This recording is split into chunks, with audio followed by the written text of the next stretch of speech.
لا إله إلا الله وحده لا شريك له وأشهد أن محمدا عبده ورسوله لا نبي بعده اللهم صل وسلم وبارك عليه أما بعد.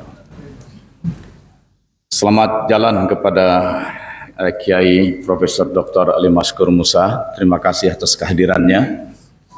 Beliau sekarang Mudir Ali, Direktur Tinggi.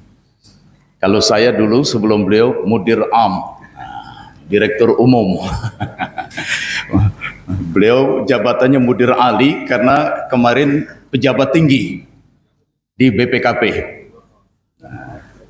BPK, Badan Pemeriksa Keuangan. Jadi kalau kemarin banyak mengaudit keuangan, sekarang banyak mengaudit kolbu. Diaudit kolbu ruhani, diaudit kolbu-kolbu kita semua. Mudah-mudahan beliau dapat mengemban amanah, memimpin Jatman menjadi jauh lebih baik dari masa-masa sebelumnya. Ya, alhamdulillah, mudah-mudahan. Kalau secara umur, kami enggak jauh beda. Hanya beda beberapa bulan. Saya Oktober 61, beliau 62 bulan apa ya? Lupa itu. Oke. Alhamdulillah. Dulu pernah juga duduk di mimbar ini, acara manakib di sini.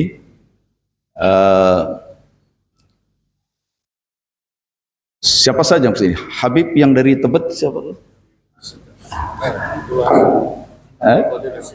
Abdul Qadir Assegaf ya. Kemudian Kiai Haji Ma'ruf Amin sebelum jadi wapres. Siapa tahu nanti Pak Ali Maskur Musa jadi wapres juga atau jadi presiden juga ya. Sudah saatnya orang-orang tasawuf memimpin peradaban baru, insyaallah. Didapat kabar Universitas Islam Negeri UIN di Pekalongan, namanya UIN Abdurrahman Wahid atau UIN Gus Dur, beberapa hari lalu melakukan acara halakoh dari Fakultas Psikoterapi dan Tasawuf, yaitu yang dipimpin oleh Profesor Dr. Imam Hanafi, dan beliau adalah Ketua LDTKN Jawa Tengah.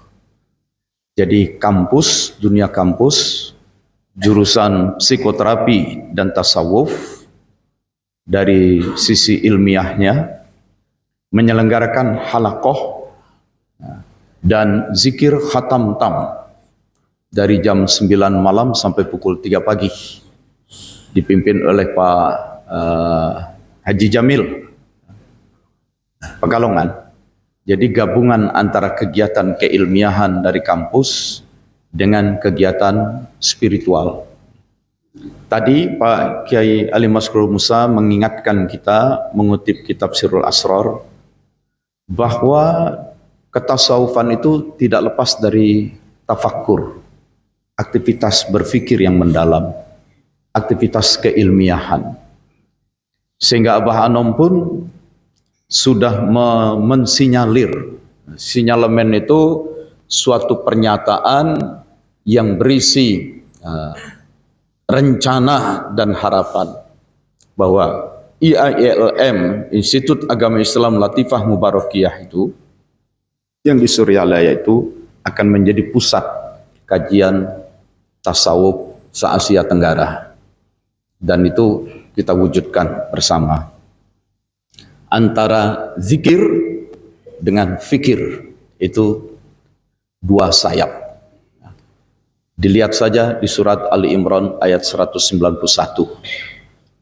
Ciri ulil albab alladzina yadhkurunallaha, alladzina, mereka atau orang-orang yang yadhkurunallaha, menzikirkan Allah, qiyaman wa qu'udan wa ala junubihim, dalam keadaan berdiri, duduk maupun berbaring. Zikir. Wa yatafakkaruna fi khalqis samawati wal ard, dan mereka tafakkur, memikirkan fi khalq, kejadian tentang kejadian as-samawati wal ard. Dan kejadian itu bukan kejadian masa lalu. Kejadian itu sampai sekarang masih berlangsung. Tubuh kita setiap saat ada jutaan sel-sel darah, sel tulang, sel sumsum, sel kulit yang mati, hancur. Dan lewat proses metabolisme tubuh juga, terutama di malam hari saat tidur, terbentuk sel-sel yang baru. Jadi tubuh kita yang barusan itu berbeda dengan tubuh kita yang sekarang. Paling gampang rambut dan kuku setiap sepersekian detik terus tumbuh. Jadi tubuh kita yang sekarang bukanlah tubuh yang barusan. Begitu juga alam semesta, susunannya berubah terus. Pusat tata surya kita matahari. Ada planet-planet lain yang selalu bergerak mengelilingi matahari, termasuk bumi. Nah, kalau semua planet itu terus bergerak, berarti setiap saat terbentuk struktur, terbentuk susunan yang baru.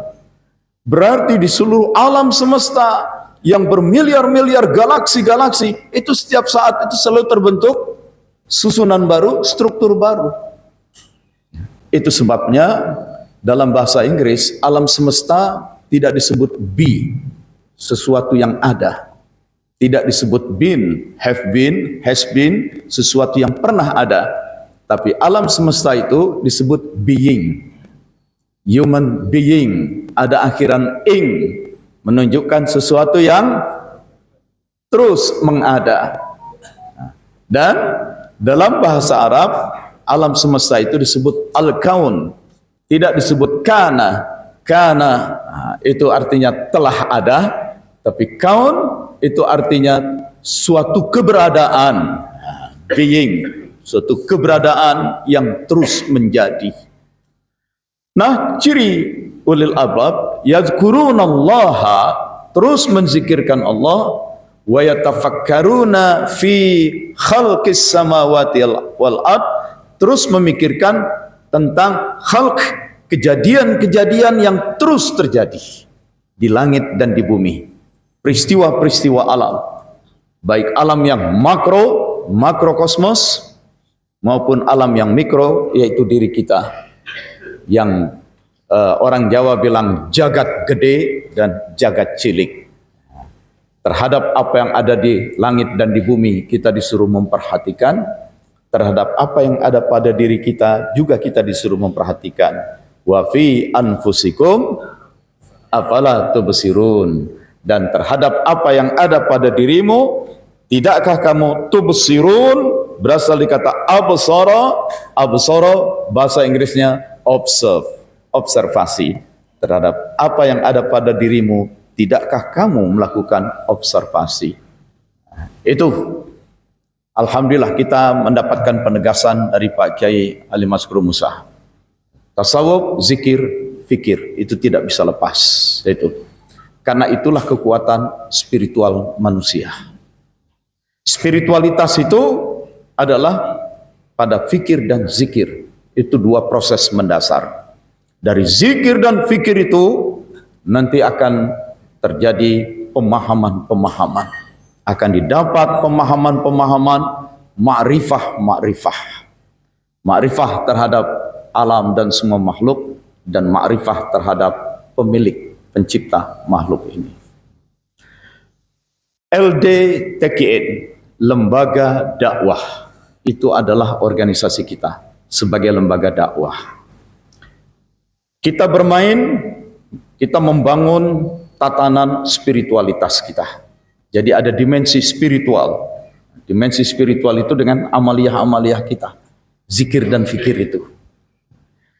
Tetapi sesuatu yang spiritual itu harus mewujud bermanfaat bagi masyarakat umum. Jadi ada dimensi spiritual, zikir, fikir, dan berdampak pada dimensi sosial. Karena khairukum anfa'ukum linnas. Sebaik-baik kamu adalah yang paling banyak manfaatnya bagi manusia. Tujuan kita bertasawuf, zikir dan fikir, bukan sekadar mendekat, cari muka ke Allah, ingin masuk surga, ingin dekat ke Allah. sendirian. Tidak. Justru kita membersihkan diri, kita mendekatkan diri kepada Allah untuk mendapatkan taufik dan hidayah. Dan karena kita masih tinggal di bumi, ya turun lagi ke bumi. Sebagaimana Rasulullah Isra, naik ke Sidratul Muntaha. Dan kalau saya yang mengalami seperti itu sampai Sidratul Muntaha, dalam kesempurnaan, dalam kesejatian, ya sudah, saya nggak mau balik lagi. Ya, ngapain di sini banyak masalah di muka bumi, ya? Nah, itu urusan ijazah nggak selesai-selesai. Nah, tapi beliau setelah Isra kan turun lagi. Begitu turun, nah, beliau menghadapi umatnya di Mekah waktu itu, menghadapi boikot. Ya. Karena menjadi Muslim, orang di sekitarnya tidak mau melakukan muamalah. Nah, tidak mau berdagang, bahkan kebutuhan sembako, bahan pokok pun tidak mau. Jadi banyak umat Islam kelaparan, karena orang lain nggak mau itu. Disingkirkan dari hubungan bisnis, hubungan sosial, diusir, asetnya dirampas, sehingga banyak yang harus lari, didorong keluar Mekah, tinggal di gurun pasir, berteduh di bawah gua-gua saja. Nah, ini problem. Jadi Rasulullah sudah sampai Sidratul Muntaha, turun lagi menghadapi problem sosial, kelaparan, kemiskinan, konflik dan segala macam. Nah, jadi memang kita ke atas untuk turun lagi. Karena itu dimensi sosial yang kita bangun dengan amaliyah-amaliyah zikir dan fikir itu harus mewujud dalam dimensi spiritual yang dibangun harus mewujud dalam dimensi sosial. Itu. Maka untuk menata dimensi sosial ini kita bentuk organisasi lembaga dakwah TKN itu. Antum semua harus aktif menjadi anggota lembaga dakwah itu. Karena ada program-programnya, ada program terkait dengan kaderisasi pendidikan, ada program di bidang keekonomian, ada program di bidang kesejahteraan lain-lain. Itu. Kita sudah punya koperasi Nasuha, Wahana Sufi Pengusaha. Sudah tahun ke-7 ya. Nah, itu. Tidak mudah memang. Tidak pakai nama Sufi saja, koperasi itu sesuatu yang susah menjalankannya. Itu. Jangankan koperasi, bikin PT saja, nah, itu juga tidak mudah. UMKM saja tidak mudah. Di negeri ini kan bisnis itu tidak mudah. Itu. Dari perizinannya, ya. Kemudian biaya macam-macam, biaya resmi, tidak resmi, pajaknya, ya, biaya macam-macam. Ya. Anda mau renovasi rumah, datangkan truk baru nurunin pasir aja, udah ada tuh yang berseragam. Nah, ya. Premanisme, ini negeri preman. Karena tasawufnya belum merebak, jadi masih banyak premanisme yang terorganisir, yang berseragam, premanisme yang resmi dan tidak resmi. Nah, pungli-pungli itu masih di mana-mana besar. Itu. Nah, kemarin juga sempat dibahas tuh di grup leaders itu. Apa bedanya menyogok, menyuap? Ya. Sudah dibahas itu. Oke. Menyogok itu sesuatu yang memang tidak atau belum menjadi hak kita. Lalu kita mengeluarkan uang supaya terjadi proses yang tidak sah, maka sesuatu itu menjadi milik kita. Itu menyogok, menyuap. Ar-rashi wal murtashi finnar, kata Nabi. Penyuap dan yang menerima suap sama-sama masuk neraka. Dosa. Tetapi lain ceritanya, Anda jadi kontraktor. Lewat tender dapat proyek. Anda kerjakan proyek itu. Proyeknya sudah selesai, berarti Anda berhak dibayar. Tetapi bayaran itu tidak turun-turun. Sehingga Anda bingung ini. Kenapa begini? Kenapa begini? Oh, ini harus tanda tangan sini. Oke, ke meja sana. Mana orangnya untuk minta tanda tangan? Orangnya lagi keluar, lagi rapat. Besok aja, besok didatangin. Orangnya lagi cuti dan segala macam. Sistem dibuat susah. Hak Anda tertunda-tunda. Akhirnya dapat bisikan. Udah kasih duit aja yang tanda tangan itu. Jadi tiap meja kasih duit, kasih duit. Lancar itu tanda tangan. Yang tanda tangan lain, yang tukang ngecap lain. Itu bisa puluhan meja itu. Urusan bisnis negeri ini. Nah, gimana Pak? Kalau nggak saya kasih duit, pembayaran nggak turun. Karyawan saya perlu makan. Nah, saya kasih duit apa gitu sogok? Saya tegas menyatakan bukan. Itu hak Anda menerima bayaran. Tetapi ada sebuah sistem yang korup, yang secara berjamaah membuat sebuah jerat sehingga siapapun tidak akan bisa mendapatkan kecuali mereka keluar uang. Nah, itu Anda terzolimi. Bukan nyogok namanya. Tapi kalau Anda ikut ujian pegawai negeri misalnya, lalu dari urutan nilainya Anda nomor 120, yang akan diterima 100 begitu. Anda kan nggak lolos itu 120. Anda kasih duit, maka Anda naik jadi urutan 98. Tapi kan yang lain ada yang tergusur keluar. Itu nyuap. Sepanjang Anda jadi pegawai negeri sampai pensiun, semua uang gaji dan pensiun haram hukumnya. Karena Anda mendapatkan sesuatu yang bukan hak Anda, bahkan menggeser orang lain. Itu.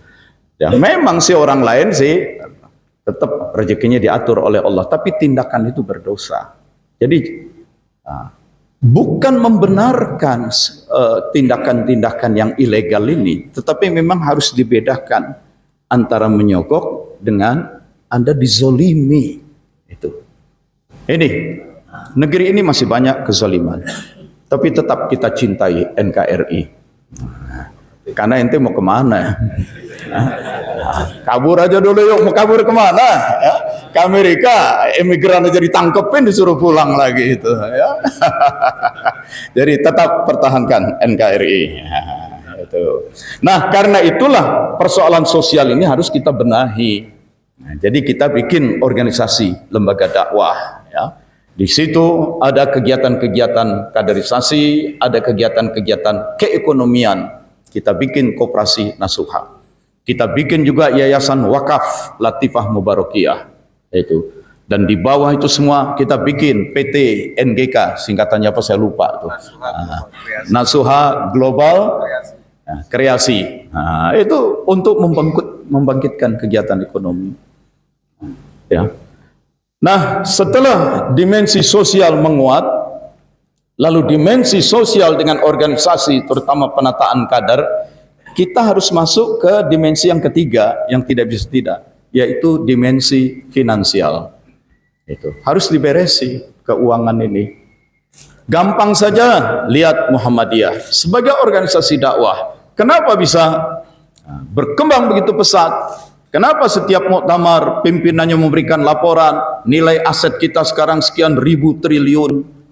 Karena ada uang. Itu. Uang yang didapat dari zakat wakaf, uang yang didapat dari iuran, uang yang didapat dari kegiatan-kegiatan bisnis, uang yang didapat dari kegiatan-kegiatan sosial, sumbangan-sumbangan. Mereka punya rumah sakit, punya sekolah, universitas, punya klinik. Nah, LDTKN pun harus ke sana arahnya. Paling tidak untuk para pengurus itu nanti harus disiapkan. Ya. Nah, kalau sekarang kan jadi pengurus sosial, mau rapat modal ongkos sendiri, nyebarin undangan modal pulsa sendiri, semua berat. Nah, tapi nanti paling tidak kita sudah menuntut pengurus untuk bekerja mengurus LDTKN, kita merampas waktu, tenaga dan pikirannya, memisahkannya dari keluarga untuk mikirin TKN, maka hak-haknya itu fasilitas kerjanya harus dipenuhi. Gitu. Nah, jadi alhamdulillah teman-teman LDTKN di Pekalongan sudah bergerak maju, ya, dengan kegiatan keintelektualannya. Pak Haji Jamil menyiapkan batik seragam, memang beliau pengusaha batik, dan tiap batik yang beliau jual itu baju batik 25.000 beliau serahkan ke Suryalaya Pusat. Nggak ada yang pakai nih seragamnya hari ini, tumben. Ya. Tadi saya mau pakai supaya pas dengan sarung saya hitam. Saya cari-cari entah terselip di lemari mana itu. Jadi beliau mengembangkan perbatikan. Beliau mengembangkan kegiatan-kegiatan keintelektualan. Kita di Jakarta pun seperti itu. Sedang dipersiapkan kegiatan-kegiatan yang sifatnya memperkokoh finansial kita semua. Terlebih lagi di luar sana masyarakat kita ini terus bertumbuh. Sekarang saja penduduk Indonesia sudah 285 juta lebih. Itu sudah resmi angkanya dari BPS. Lebih dari 285 juta. Anak-anak kita yang kemarin masih sekolah, nah, sekarang banyak yang sudah lulus SMA, sudah lulus perguruan tinggi, mereka harus bekerja. Pada saat yang bersamaan, ekonomi lagi susah, industri pabrik di mana-mana tutup, PHK di mana-mana. Nah, ini menjadi pikiran. Jadi kami sebagai salah satu wakil talqin itu juga bukan sekadar memikirkan talqin zikir, tapi bagaimana orang kemudian dengan zikir dan fikirnya kemudian bisa hidup secara finansial. Sedang kami upayakan pengembangan-pengembangan itu. Ya, insya Allah. Teman-teman juga pengurus bekerja keras, tidak mudah memang. Ya, tidak mudah. Hari Rabu besok pun akan ada rapat lanjutan tentang koperasi Nasuha. Itu. Karena kita akan masuk ke sektor pembayaran. Itu. Ekonomi itu ada aktivitas produksi dan distribusi. Distribusi termasuk perdagangan. Nah, produksi itu pertanian, peternakan, industri rumah tangga, ya, kemudian manufacturing, itu produksi. Nah, setelah itu kan harus didistribusikan, termasuk perdagangan. Tetapi jangan lupa, produksi dan distribusi ini membutuhkan teknologi. Ketika teknologinya berkembang, maka distribusi, produksi juga berkembang. Maka ada pengembangan teknologinya. Kemudian jangan lupa, ada lagi sektor keuangannya. Karena semua aktivitas ekonomi kalau tidak ditopang oleh sistem keuangan yang baik, itu jelas dia nggak bisa kerja. Nah, yang keempat yang juga penting, distribusi, produksi dan distribusi, teknologi dan manajemen, kemudian keuangan dan akuntansi, semua itu dijalin oleh satu sistem pembayaran, oleh payment system. Itu. Munculnya ATM di mana-mana, kan zaman saya kecil dulu nggak pernah ada. Nah, ATM itu sistem pembayaran.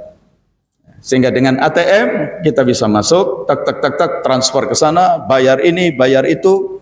Maka dikenal ada konsep PPOB, payment point online banking, banking online, yang sifatnya payment point di situ. Ada dikenal yang namanya POS, point of sales.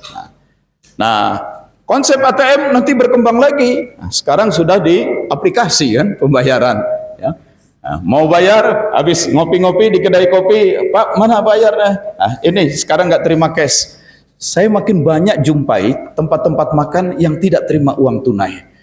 Saya mulai pening juga kepala. Rupiah pun sudah mulai nggak berlaku di negerinya sendiri. Itu. Jadi bayarnya kemana? Pakai QRIS, Pak. Oke, buka. Nah, QRIS-nya kita scan. Nah, duit kita di rekening sana, pindah ke rekening dia. Nah, itu point of sales. Ya. Nah, kemudian ada lagi ide, dengan handphone saja. Jadi dari ATM, sekarang ATM pindah ke handphone. Itu. Belum lagi kirim uang dari luar negeri, ya, remittance. Nah, dan itu makin terus berkembang teknologinya. Dan dari setiap transaksi ada biaya kecil, tapi karena jumlahnya banyak, sangat besar. Nah, Bank BRI mengembangkan Briling, dia dapat lebih dari 4 triliun setiap tahun. Nah, itu. Lalu agen-agen Briling, sekarang ATM udah mulai ditinggal, karena individu-individu sudah boleh jadi agen Briling. Yang lagi saya pikirkan, bagaimana orang TKN bisa menjadi agen-agen seperti itu, terutama yang tinggal di desa-desa, supaya mereka hidup. Itu. Nah, dan aliran uang itu dalam setidak-tidaknya dalam kendali kita semua. Karena kenapa sekarang begitu kejam dan kejinya perlakuan yang diterima oleh orang-orang Gaza, dunia seakan tidak bisa bertindak. Karena semua keuangan dikunci oleh Zionis itu. Donald Trump datang, Saudi kasih sekian triliun. Qatar kasih pesawat kepresidenan. Kenapa Saudi dan Qatar tidak kasih saja makanan ke orang Gaza? Datang aktivis dari ujung barat Afrika lewat jalan darat, masuk ke Mesir, mau masuk ke Gaza, justru dihadang. Karena mereka aktivitas sipil, maka pemerintah Mesir menggunakan preman-preman sipil untuk ngelemparin batu dan menganiaya mereka. Jadi diadu sesama rakyat. Tidak bisa diingkari, tidak bisa diingkari kalau Anda pelajari sejarah. Sebelum tahun 1900, semua wilayah itu dipimpin oleh Khilafah Utsmaniyah. Dan justru munculnya negara-negara Arab itu karena oleh Inggris mereka didorong untuk memberontak. Jadi munculnya negara-negara Arab itu dalam rangka memberontak terhadap Khilafah Utsmaniyah. Nah, mereka sudah memberontak, mereka sudah didukung jadi raja, jadi sultan, jadi emir. Nah, sekarang menghadapi Israel, mereka pun disuruh untuk membela Israel. Tapi mereka negeri-negeri Muslim. Tapi mereka ini apa sebab? Sebabnya adalah karena semua uang mereka dipegang oleh dan itu lewat lalu lintas pembayaran. Oleh sebab itu, setelah dimensi sosial, dimensi spiritual dimatangkan, kita matangkan dimensi sosial, organisasi, kaderisasi, manajemen, komunikasi, dan mulai kita masuk ke bawah lagi, yaitu dimensi finansial.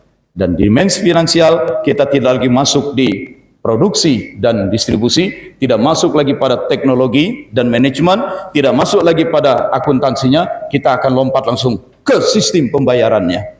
Sistem pembayarannya, karena disitulah aliran uang, perputaran uang, cepat tangkap. Sudah masuk waktu zuhur, talqin setelah sholat zuhur saja. Nah, teruslah bersemangat, teruslah mendukung LDTKN Jakarta dan unit-unit yang dikembangkan oleh LDTKN Jakarta.